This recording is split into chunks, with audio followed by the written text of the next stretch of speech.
Bonjour, donc avec cette vidéo, je voudrais vous présenter un fait qui est un fait qui, à mon sens, hein, de mon expérience et de ma vision des relations entre l'Occident et les pays confucianistes, hein, euh, est une tragédie pour les États-Unis, mais vraiment quelque chose de monstrueux parce que ce qui vient de se passer aux États-Unis, c'est vraiment un truc terrible. Donc, je vais vous le résumer en deux, trois mots avant de commencer la vidéo. En fait, en gros, hein, Trump et la Corée du Sud ont signé des accords sur des tarifs douaniers relativement bas. Les investisseurs sud-coréens ont été mettre en place une usine aux États-Unis. Puis, dans cette usine, bon, il y avait des gens qui venaient de Corée du Sud, et ces gens qui venaient de Corée du Sud, finalement, ont fait l'objet d'une procédure d'immigration, c'est-à-dire que certains avaient probablement pas les papiers, etc., enfin tout ce qui devait être fait. Et à ce moment-là, il y a eu un raid massif dans cette usine aux investisseurs sud-coréens implantés aux États-Unis. Si vous voulez, et la manière dont ça se passe, c'est plus une question de manière que de principe. Eh bien, c'est une manière qui est extrêmement humiliante pour les Sud-Coréens, et c'est quelque chose qui va vraiment avoir beaucoup de mal à passer. Premièrement auprès des Sud-Coréens, mais aussi, et c'est ça qui est aussi très grave, très probablement vis-à-vis des autres nations asiatiques alliées avec les États-Unis. Je pense que y a vraiment quelque chose d'extrêmement grave qui se joue sur cette histoire, et c'est pour ça que vous devez vraiment en prendre ça en compte. Je vais continuer avec cette histoire, hein, qui est vraiment quelque chose de très important. Non, mais vraiment, enfin, je dirais, je plaisante vraiment pas du tout. C'est vraiment très très sérieux, hein, c'est vraiment très grave. Il faut absolument que vous compreniez ce qui se passe, mais comprenez aussi que la chaîne a besoin d'être soutenue. Donc, partagez cette vidéo sur vos pages Facebook, Twitter, Telegram ou LinkedIn. Abonnez-vous maintenant sur cette vidéo. Commentez pour indiquer le contenu souhaité. Likez la vidéo et regardez-la le plus longtemps possible, ça aidera vraiment cette chaîne pour vous aider à proposer ce contenu qui, à mon avis, est un contenu vraiment indispensable. J'ai trouvé cette vidéo en fait en regardant le blog donc, de Joey Blogs et la chaîne. Donc c'est quand même une chaîne avec 446 000 abonnés, hein, je veux dire c'est quand même un poids lourd du YouTube business en anglais. Et la vidéo la plus récente, c'est voilà, c'est celle-là, USA Policies Backfire. Donc je vous recommande vraiment d'aller voir cette vidéo parce que je n'ai pas voulu, si vous voulez, montrer les images que lui présentait. Voilà. Parce que à mon avis, ces images, moi je les trouve particulièrement difficiles. Donc si vous voulez, vous avez ici je crois que c'est le Premier ministre ou le ministre des Affaires étrangères, ouais c'est le ministre des Affaires étrangères de Corée du Sud qui s'exprime sur le sujet.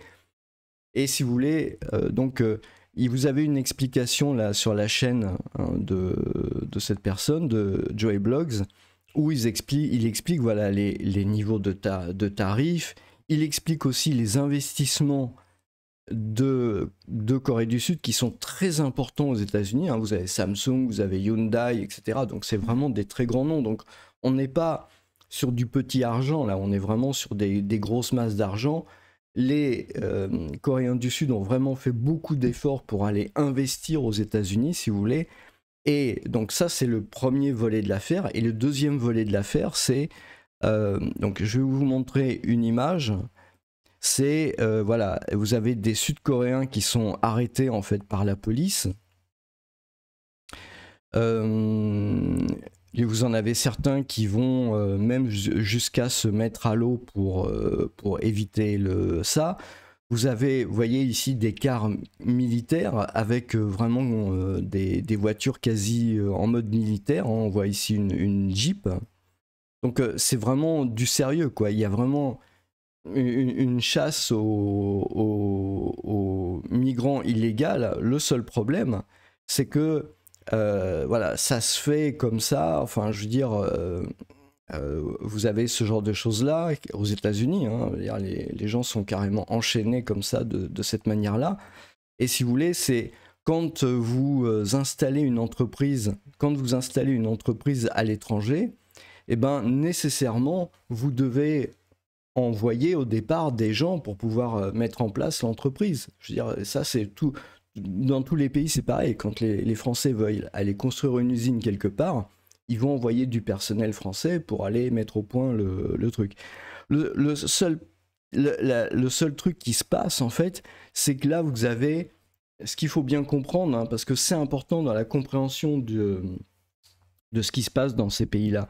C'est que peut-être ça répond, si vous voulez, à des normes, à quelque chose de légal aux États-Unis. Hein. Bon, de ce côté-là, je veux dire, tous les pays ont des lois sur l'immigration, voilà, ça se passe comme ça. Mais la manière, il faut vraiment que vous alliez voir le déroulé, le film, c'est beaucoup plus clair et beaucoup plus parlant, si vous voulez. Et la manière dont s'est passé ces arrestations, c'est une humiliation, et ça c'est vraiment le point que je veux mettre en lumière, c'est une humiliation majeure pour les Coréens. C'est-à-dire, vous avez d'une part des Coréens qui ont fait beaucoup d'efforts pour accepter des tarifs douaniers, pour aller investir aux États-Unis des milliards de dollars, hein, pour aller investir aux États-Unis. Bon, ils vont construire leurs usines, mais vous avez de l'autre côté, sans tenir compte de ça, une humiliation qui est infligée aux Sud-Coréens de cette manière-là, à enchaîner, obligés de se jeter dans une rivière, enfin vous voyez, ce genre de choses-là. Et ces images-là, elles provoquent actuellement un scandale en Corée du Sud. Il faut bien comprendre que l'historique entre les Américains et les Asiatiques est quand même pas complètement tout à fait positif. Principalement, il y a la guerre, la Seconde Guerre mondiale.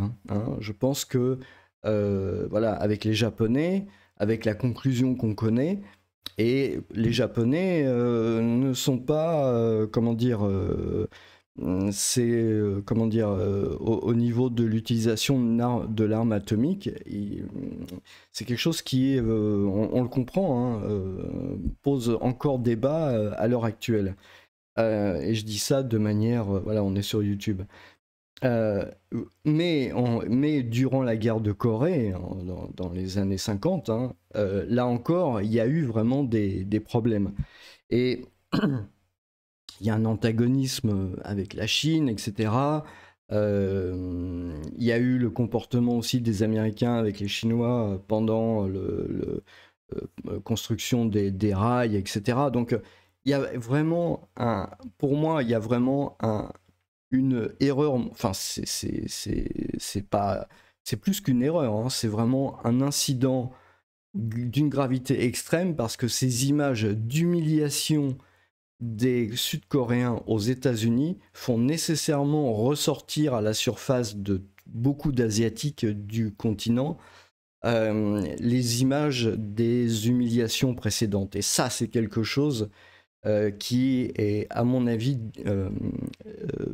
délétère, parce que précisément, quand vous vous adressez à des Asiatiques, si vous voulez, le principal écueil à éviter, c'est précisément de les humilier et de leur faire perdre la face. Ça, c'est vraiment quelque chose que vous devez éviter à tout prix, parce que il n'y a rien, en fait, qui va tenir devant ça.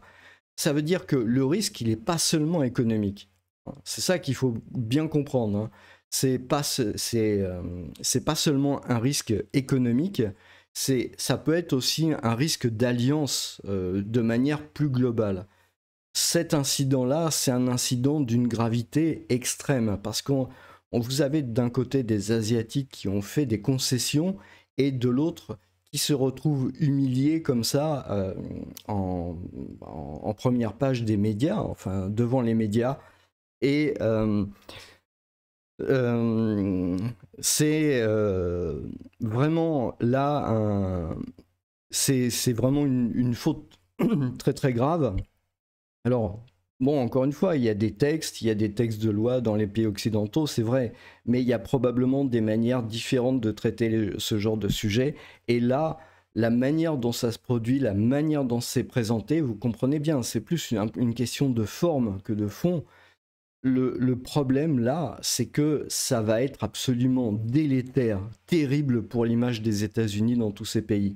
Dans tous ces pays, même en Chine, même au Vietnam, où les États-Unis ont combattu assez longtemps, les États-Unis gardent encore quand même une aura très importante. En Chine, quand vous parlez avec les gens, ils veulent que leurs enfants aillent étudier aux États-Unis. Pour eux, c'est la référence. Euh, euh, la France, pour eux, ça constitue juste un dernier choix. C'est pas du tout un choix principal. Mais avec cette humiliation subie en direct, il faut que vous alliez voir la vidéo, hein, vraiment, sinon vous n'allez pas comprendre ce que je vous raconte. Allez voir cette vidéo, regardez-la en entier, regardez les images de ce qui se passe aux États-Unis et les images donc auxquelles vont être exposés les Coréens du Sud, les Japonais, les Chinois, les Vietnamiens, les Cambodgiens, les Thaïlandais. Je pense que c'est vraiment important de bien saisir l'étendue des dégâts qui vont être causés par ces images-là. Enfin, voilà. Donc, il y a quand même Ouest France, j'ai trouvé ça, hein.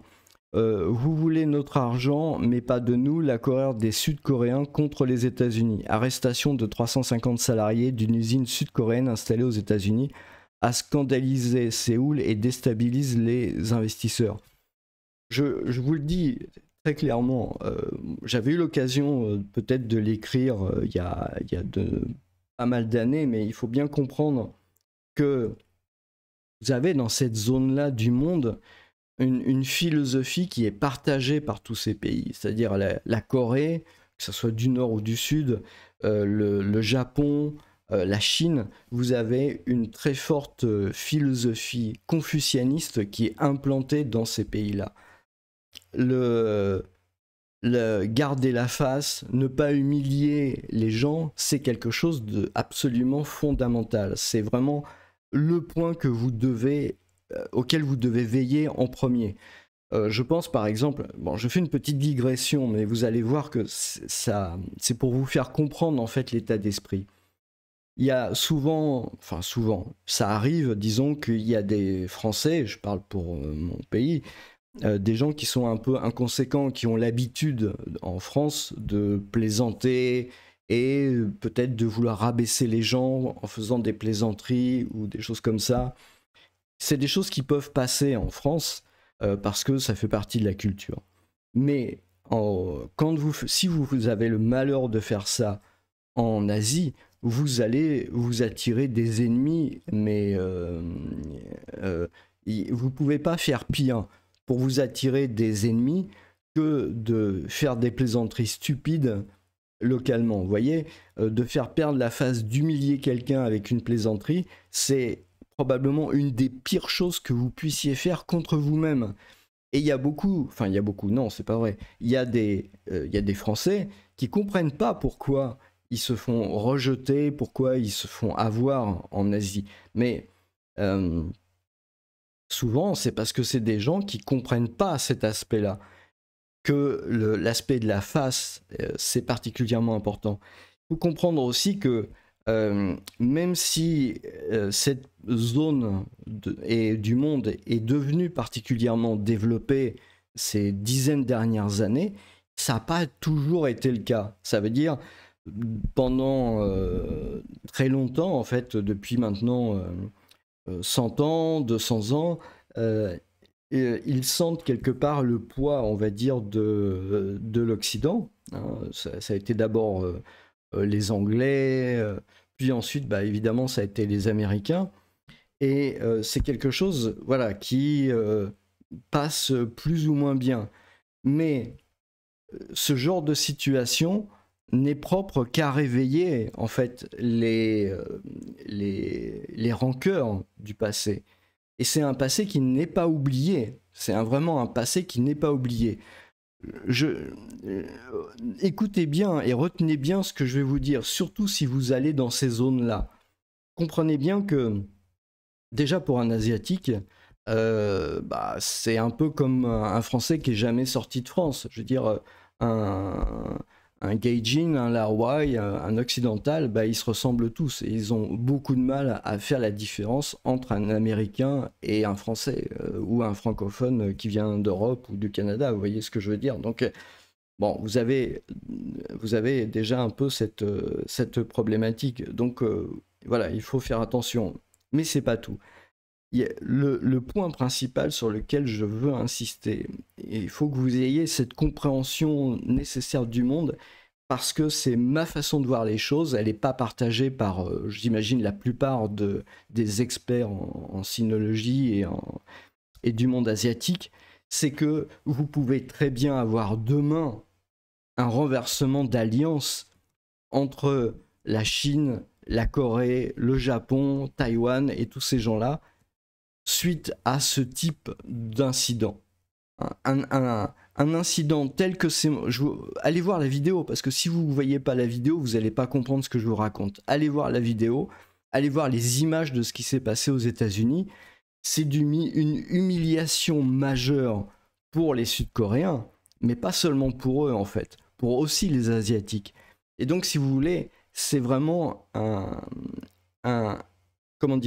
incident qui est d'une gravité extrême, parce que il peut éventuellement pousser ces pays-là à une alliance. Et j'ai bien conscience que ça peut paraître quelque chose d'absolument ahurissant pour des gens qui connaissent pas trop la région.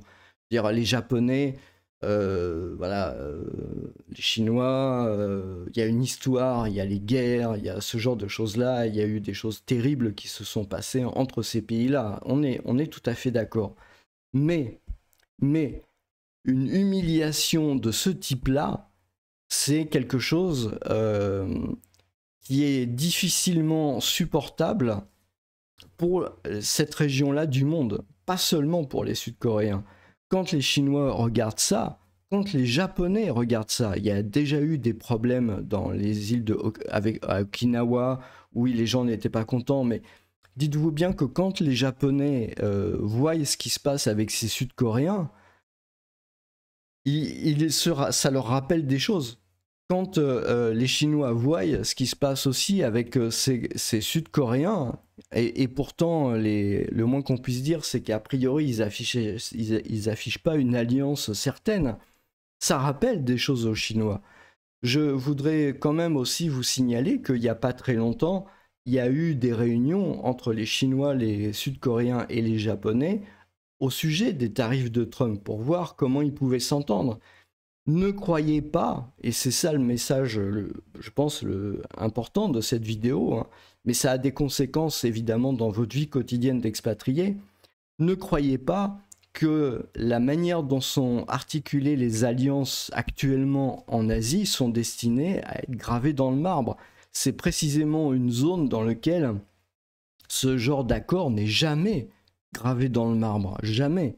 Et un incident d'une gravité pareille, c'est grave, si vous voulez, à cause des images et de l'émotion qui est suscitée dans ce pays-là, en Corée du Sud. Moi, je suis persuadé, mais encore une fois, je vous dis, j'ai pas fait un doctorat de relations internationales ou de ce genre de choses-là. Je suis intimement persuadé que ça peut faire changer les alliances, à la fois économiques, mais aussi militaires, entre ces pays et les États-Unis. Ce qui vient de se passer actuellement là-bas est vraiment quelque chose que les Occidentaux peut-être peuvent avoir du mal à comprendre, mais les effets que ça peut avoir sur la région sont d'une catastrophe. La parole donnée, quand vous travaillez en Chine, c'est toujours compliqué au niveau des contrats, au niveau de ce genre de choses-là, parce que si vous devez aller devant la justice, ça va vraiment être long, problématique, etc. Donc, vous avez tout intérêt à vous entendre, et puis surtout, vous avez intérêt à respecter votre parole, vous avez intérêt à respecter, si vous voulez, la face, ne pas humilier les gens, c'est quelque chose de vraiment important. Si vous n'avez pas compris ça, il faut que vous vous interdisiez d'aller dans ces pays-là, parce que c'est pas bon pour vous, ça peut être vraiment avoir des conséquences catastrophiques. N'allez pas dans ces pays-là si vous ne comprenez pas et si vous ne faites pas vôtre ce principe. Surtout ne pas humilier les gens sur place. C'est la base même de la vie là-bas. Et le fait que... alors, je pense... c'est un enchaînement peut-être malheureux. C'est-à-dire, si vous voulez, je pense pas que les Américains se sont dit on va faire signer les investisseurs sud-coréens aux États-Unis, et puis après on va leur envoyer l'immigration. Et les méthodes de l'immigration aux États-Unis, elles sont ce qu'elles sont, j'imagine, à peu près pour tout le monde. Moi, j'ai jamais été aux États-Unis, j'irai sans doute jamais, mais voilà, je pense que c'est comme ça.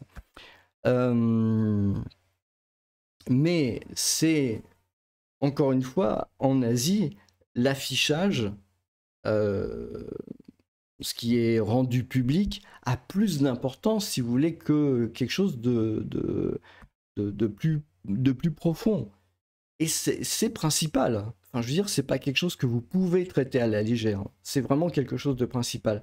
Donc, ce qui vient de se passer, quand c'est marqué dans Ouest France déstabilise les investisseurs, le risque qui peut se passer, c'est très simplement que éventuellement les usines sud-coréennes décident de ne plus investir aux États-Unis et dire bon bah voilà, tant pis, on paiera les tarifs mais on n'investira plus aux États-Unis.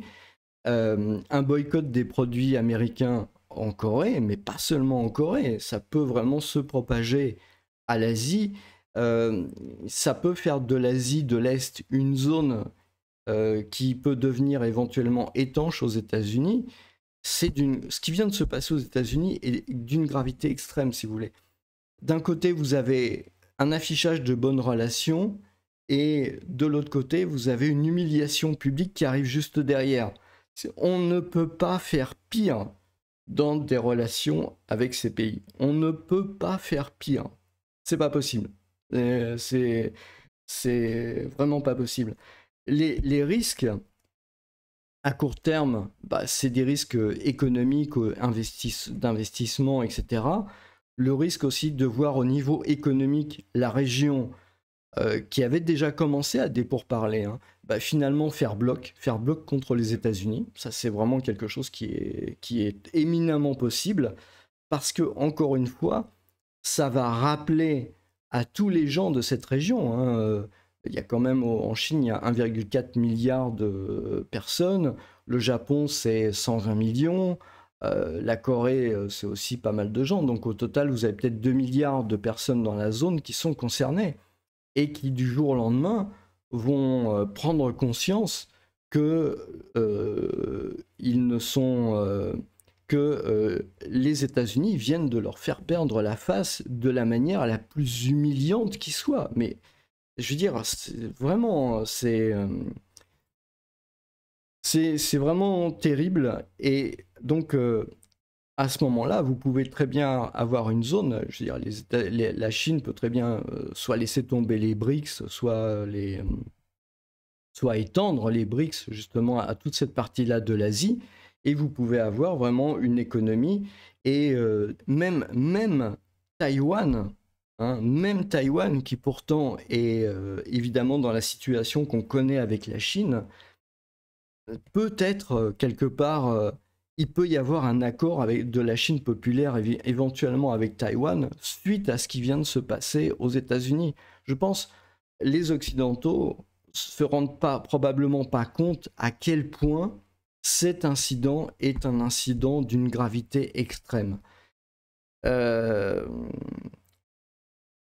C'est clair que si les États-Unis veulent, à minima, continuer à avoir des relations normales avec les pays asiatiques, comme c'est le cas actuellement, après cet incident, ils vont vraiment devoir faire beaucoup de compromis, mea culpa, quelque part s'humilier. Je veux dire, ils n'ont pas vraiment trop le choix après ce qui vient de se passer. Sinon, d'une part, ça commencera par une reconfiguration, on va dire, des échanges économiques dans cette zone. Peut-être une prise de conscience aussi, ce qui est d'une gravité extrême dans la zone, que bah, finalement, ils sont beaucoup mieux entre eux que ennemis en étant alliés des États-Unis qui sont loin de l'autre côté du Pacifique, etc. À ce moment-là, les États-Unis vont, au niveau économique, perdre énormément d'influence dans cette zone-là et dans le monde. Hein, c'est vraiment c'est vraiment une catastrophe, c'est un séisme. Je pense on n'imagine pas encore toutes les conséquences du séisme que ça peut avoir. Donc ça, c'est le premier point. Mais derrière, vous avez évidemment la question des alliances militaires. Les États-Unis peuvent, suite à ça, avoir vraiment un très très gros problème au niveau des alliances militaires dans la région. C'est vraiment, je pense, il y a quelque chose qui n'est pas mesuré sur le sujet. Les États-Unis n'ont pas fait cette bourde sur un territoire étranger, mais l'ont fait à domicile. Et donc voilà. Alors maintenant, bon, moi je suis pas américain, hein, encore une fois, j'ai pas l'intention d'aller vivre un jour ni d'aller aux États-Unis. Moi je suis européen, hein. Donc je pense que c'est important quand même que les Européens se débrouillent pour restaurer, comment dire, la face, hein, que les Européens prennent des mesures pour, comment dire, pour donner de la face. Je ne sais pas comment exprimer ça en français, mais ça veut dire pour relever un peu le prestige, on va dire, de la Corée du Sud, hein, pour quelque part montrer que c'est un grand pays, etc. Voilà, enfin, c'est important que l'Europe fasse ce type d'action-là de manière à diminuer, ce qui vient de se passer avec les États-Unis, et puis à ce que l'Europe ne soit pas compris dans le même sac que les États-Unis dans le comportement, dans ce qui vient de se passer. Parce que voilà, je sais très bien que c'est pas quelque chose qui a été monté de manière délibérée, mais c'est le résultat qui est important. Vous voyez, c'est ça le problème.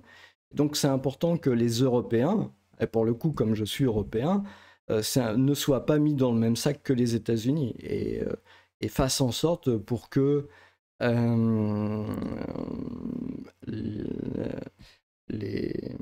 disons les Sud-Coréens et le reste de la zone comprennent bien que on n'a pas la même vision des choses avec les États-Unis, qu'il n'est pas question pour les Européens de faire perdre la face de la même façon que ça se produit aux États-Unis, aux Asiatiques. Enfin voilà, il y a vraiment tout cet aspect qui est vraiment, vraiment, vraiment important. Je veux dire, il faut absolument que les Européens puissent avoir une voix qui mettent en valeur les Sud-Coréens face à ce qui se passe aux États-Unis. Enfin, je veux dire, il n'y a pas d'autres solutions. On ne peut pas se laisser entraîner dans ce truc qui est vraiment un engrenage. Alors, je sais, le problème, si vous voulez, c'est que je sais très bien que l'Asie n'est pas du tout une préoccupation principale des Européens, des Français. La plupart du temps, d'ailleurs 99,999% des Français ne comprennent absolument pas le début de ce qui se passe en Asie. C'est terrible, parce que c'est quand même, si on compte l'Inde, hein, ça fait facilement la moitié de la population mondiale, donc c'est assez tragique d'en être là. mais voilà, c'est vraiment quelque chose d'absolument important. Et je sais pas, si vous êtes chef d'entreprise et que vous envoyez ou que vous allez vous-même en Asie de manière générale, et là pour le coup c'est pas que la Corée, faites bien attention. Vous pouvez vous permettre un certain nombre de choses en Asie. Il y a une chose que vous ne pouvez pas vous permettre, c'est d'humilier les gens. Ça, c'est quelque chose qui n'est pas possible. Ça ne vous sera jamais pardonné. C'est quelque chose qui est impardonnable.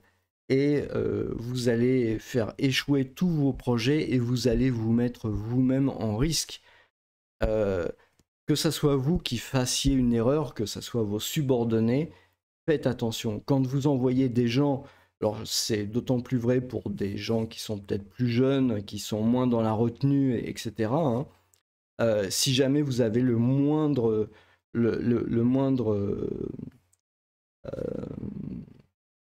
sentiment que ça peut mal se passer, surtout n'envoyez pas des gens là-bas qui n'ont pas compris cet aspect-là. Pas d'humiliation, pas de plaisanterie. C'est parce que c'est quelque chose qui est fondamentalement très mal reçu et il n'y a pas de remède à ça. Il n'y a pas de remède à ça. Donc surtout pensez bien que quand vous allez en Asie ou quand vous avez des relations avec des Asiatiques, ce qui est important, c'est de toujours veiller, en faisant attention à ce que vous faites, hein, à ne pas leur faire perdre la face, même de manière involontaire. J'imagine que dans la plupart des cas, un Européen, un Français qui va en Asie ou qui a des relations en France avec des Asiatiques qui viennent en Europe, ne veulent pas leur faire perdre la face. Mais dans ces cas-là, prenez des gens qui sont des gens qui connaissent déjà ces pays-là, qui ont réussi dans ces pays-là, et qui peuvent vous aider, vous seconder dans vos premières relations pour éviter des erreurs. Des maladresses que vous commetteriez sans vous en rendre même compte, parce que ça fait partie de notre culture. C'est-à-dire que la culture gauloise, la culture romaine, on en est là. Chez les Romains, hein, il y avait l'humiliation, les punitions dans l'armée, voilà. Chez les Gaulois, bah, c'est les gauloiseries, etc. Les Asiatiques qui viennent en Europe ne fonctionnent pas comme ça. Donc si vous avez des relations business avec eux, veillez toujours à vous faire conseiller, en tout cas pour les premiers contacts, pour ce qui concerne justement à éviter les humiliations que vous pourriez commettre sans même vous en apercevoir, parce que ça fait partie de notre ADN. Donc c'est quelque chose d'assez fondamental. Je fais cette vidéo longue parce que donc c'est le message que je veux vous transmettre, mais aussi parce que je suis très persuadé, si vous voulez, il y a des signaux faibles qui montrent que un jour, un jour, il peut y avoir une alliance en Asie sans les États-Unis. Une alliance qui peut être une alliance économique et qui, à mon sens, peut un jour déboucher aussi sur une alliance militaire. Donc, le sujet est vraiment d'une gravité extrême, il doit être considéré de manière très très sérieuse. Bon, maintenant, voilà, l'accord avec la Corée du Sud avait été conclu de manière très très juste, hein, et 15% avec les États-Unis, mais il y a aussi une grande, il y a eu aussi beaucoup d'investissements, hein. Vous allez pouvoir retrouver la liste dans la vidéo de Joe Blog là. Et c'est vraiment des montants très impressionnants, très significatifs. Donc voilà.